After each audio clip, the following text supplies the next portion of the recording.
നമ്മുടെ നബി സല്ലല്ലാഹു അലൈഹി വസല്ലം പറഞ്ഞു, ഖിയാമത്ത് ദിനത്തിൽ ഒരു മനുഷ്യനെ സകല സൃഷ്ടികളുടെയും മുന്നിൽ വിളിച്ചു വരുത്തും.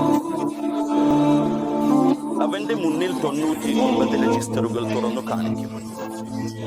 ഓരോ രജിസ്റ്ററും കണ്ണ് കാണുന്ന ദൂരത്തോളം നീളമുള്ളതായിരിക്കും.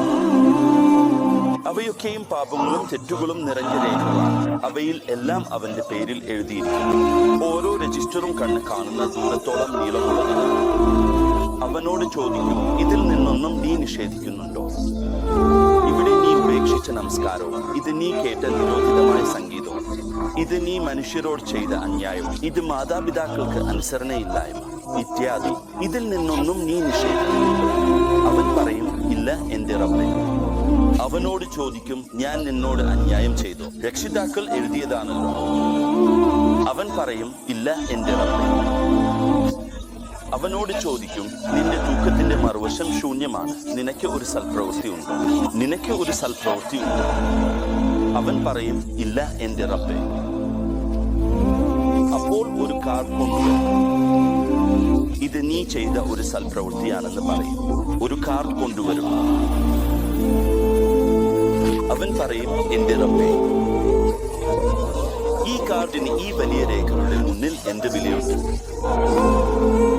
അവനോട് പറയും, ഇന്ന് നിന്നോട് ഒരു അന്യായമുണ്ട്. അപ്പോൾ ലാ ഇലാഹ ഇല്ലല്ലാഹ് എന്ന് എഴുതിയ ആ കാർഡ് ഒരു തൂക്കത്തിൽ വയ്ക്കും. അവന്റെ വലിയ രേഖകൾ മറ്റേ തൂക്കത്തിൽ വയ്ക്കും. എന്നാൽ അവയെല്ലാം പിന്നോട്ട് പോകും. ലാ ഇലാഹ ഇല്ലല്ലാഹ് കൂടുതൽ ഭാരവും ഉയരവും വിലയും ഉള്ളതായിരിക്കും. ലാ ഇലാഹ ഇല്ലല്ലാഹ് മൂലം ദാസൻ രക്ഷപ്പെടും. ഇബ്നു കസീർ തന്റെ തഫ്സീരിൽ ഉദ്ധരിക്കുന്നു. അവൻ പറഞ്ഞു, ഇസ്രാഫീൽ ശംഖ് ഊതുമ്പോൾ അതിനെ നഫ്ഖുസാൻ എന്ന് പറയുന്നു. ആ സമയത്ത് ആകാശത്തെയും ഭൂമിയിലെയും എല്ലാവരും മരിക്കും. മരണദൂതൻ വരും. അവനോട് അവന്റെ റബ്ബ് ചോദിക്കും. അവൻ അറിയുന്നവനാണ്. ഇനി ആരാണ് ശേഷിക്കുന്നത്? അവൻ പറയും, നിങ്ങൾ മരിക്കാത്ത ജീവൻ മാത്രമാണ് ശേഷിക്കുന്നത്. അരിശ് വഹിക്കുന്നവരും ശേഷിക്കും. ജിബ്രയിൽ, മീകായേൽ, ഇസ്രാഫീൽ എന്നിവരും ശേഷിക്കുന്നു. ഞാനും ശേഷിക്കുന്നു. അപ്പോൾ അല്ലാഹ് പറയും, അരിശ് വഹിക്കുന്നവരുടെ ആത്മാവുകൾ പിരിക്കും. ജിബ്രീൽ, മീകായേൽ, ഇസ്രാഫീൽ എന്നിവരുടെ ആത്മാക്കളെ എടുക്കും. മരണദൂതൻ അവരുടെ ആത്മാവുകൾ പിരിക്കും. പിന്നീട് അല്ലാഹ്, അവൻ അറിയുന്നവൻ തന്നെയാണ്, അവനോട് ചോദിക്കും, ഇനി ആരാണ് ശേഷിക്കുന്നത്? അവൻ പറയും, നിങ്ങൾ മരിക്കാത്ത ജീവൻ മാത്രമാണ് ശേഷിക്കുന്നത്. ഞാനും ശേഷിക്കുന്നു. അപ്പോൾ അല്ലാഹ് അവനോട് പറയും, നീ എന്റെ സൃഷ്ടികളിൽ ഒരാളാണ്. നിന്റെ ആത്മാവ് പിരിക്കും. മരണദൂതൻ തന്റെ ആത്മാവും പിരിക്കും. അപ്പോൾ ഒരാളായി സർവശക്തനായ അല്ലാഹ് മാത്രമേ ശേഷിക്കൂ. അവൻ ആദിയിൽ ഉണ്ടായതുപോലെ അവസാനവും അവനാണ്. അവൻ ആകാശവും ഭൂമിയും മടക്കിക്കളയും, പുസ്തകങ്ങൾ മടക്കുന്നത് പോലെ.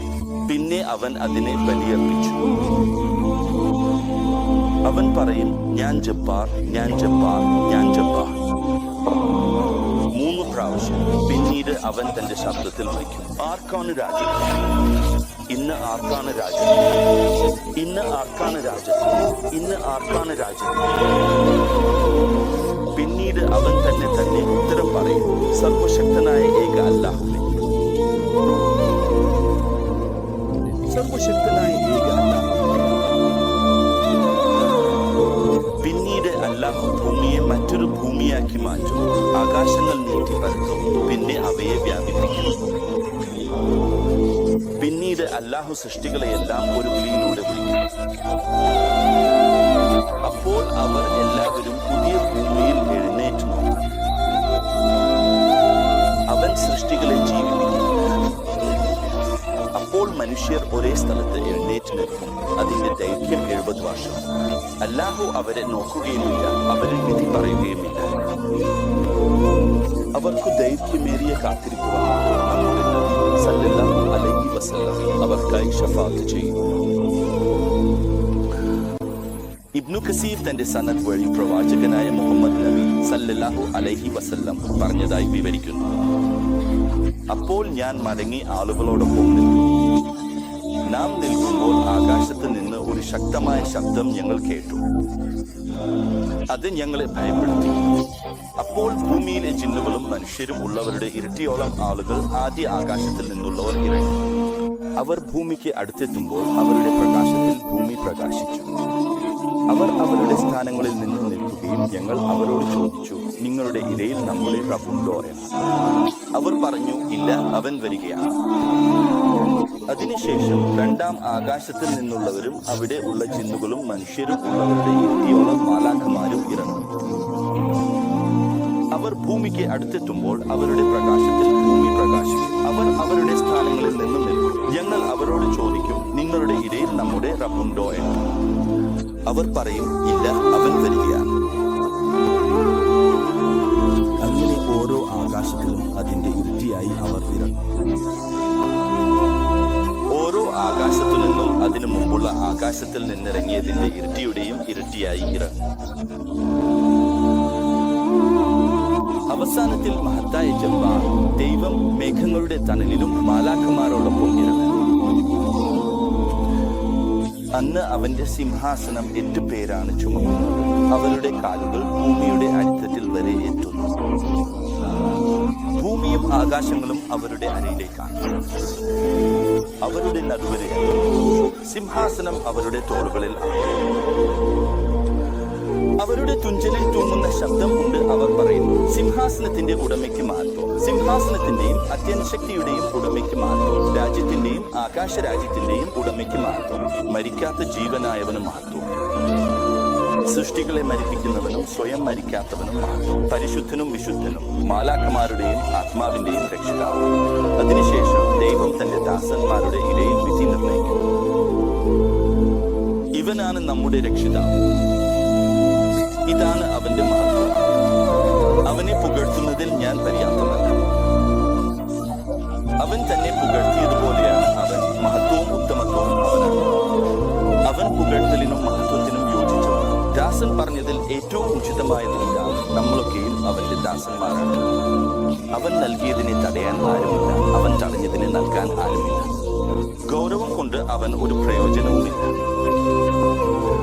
ദൈവമേ, നിന്റെ കരുണയാൽ ഞങ്ങളെ കരുണിക്കണമേ. നിന്റെ ക്ഷമയാൽ ഞങ്ങളെ ഉൾക്കൊള്ളണമേ. ഞങ്ങളെ നിനക്കെടുത്താക്കണമേ കരുണാനിധി. നിങ്ങൾ കേൾക്കുന്നത് പോലെ പറയൂ, മഹത്തായ ദൈവത്തോട് ക്ഷമ ചോദിക്കൂ. എനിക്ക് മാത്രമല്ല, നിങ്ങൾക്കും എല്ലാ പാപങ്ങളിൽ ക്ഷമ ചോദിച്ച് അവനിലേക്ക് തിരിയൂ. അവൻ തന്നെ ഏറ്റവും ക്ഷമയുള്ളവനും കരുണയുള്ളവനുമാണ്. ദൈവമേ, ഞങ്ങളുടെ പാപങ്ങൾ നീക്കം ചെയ്യാനും ഞങ്ങളുടെ ദോഷങ്ങൾ മറയ്ക്കാനും കഴിയുന്ന ഒരു ക്ഷമയെ ഞങ്ങൾ നിന്നോട് അപേക്ഷിക്കും. നമ്മുടെ നല്ല പ്രവൃത്തികൾ നീ സ്വീകരിക്കണം. നമ്മുടെ ദോഷങ്ങൾ നീ മറികടക്കണം. നമ്മുടെ പിഴവുകൾ നീ പൊറുക്കണം. നമ്മുടെ നിലകൾ നീ ഉയർത്തണമേ. നമ്മുടെ ദോഷങ്ങളും ലജ്ജകളും നീ മറയ്ക്കണമേ. ലോകങ്ങളുടെ രക്ഷിതാവേ ദൈവമേ, ഞങ്ങൾ നിന്നോട് ക്ഷമ ചോദിക്കുന്നു. നീയല്ലോ ഏറ്റവും ക്ഷമയുള്ളവൻ. ഞങ്ങൾ മുമ്പ് ചെയ്ത പാപങ്ങൾ നീ പൊറുക്കണമേ. നാം പിന്നീട് ചെയ്യുന്നവേ, രഹസ്യമായി ചെയ്തവേ, നാം പരസ്യമായി ചെയ്തു, നമുക്ക് പോലും അറിയാത്ത നീ അറിയുന്നവേ, നിനക്ക് മഹത്വവും സ്തുതിയും. ദൈവമേ, ഞങ്ങൾക്ക് ക്ഷമിക്കണമേ. നമ്മുടെ അച്ഛന്മാർക്കും അമ്മമാർക്കും ദൈവമേ, അവരിൽ ആരെങ്കിലും ജീവനോടെ ഉണ്ടെങ്കിൽ അവരെ നിന്റെ അനുസരണയിൽ ആരോഗ്യത്തോടെ ആനന്ദിപ്പിക്കണമേ. അവരിൽ ആരെങ്കിലും മരിച്ചവരാണെങ്കിൽ അവരുടെ ഖബറുകൾ വിശാലമാക്കണം. അവരുടെ സൽപ്രവൃത്തികൾ ഇരട്ടിയാക്കണം. അവരുടെ ദോഷങ്ങൾ മറികടക്കണം. പിതാവേ, ഞങ്ങളെ അവരോടൊപ്പം സ്വർഗത്തിൽ ഒന്നിപ്പിക്കും.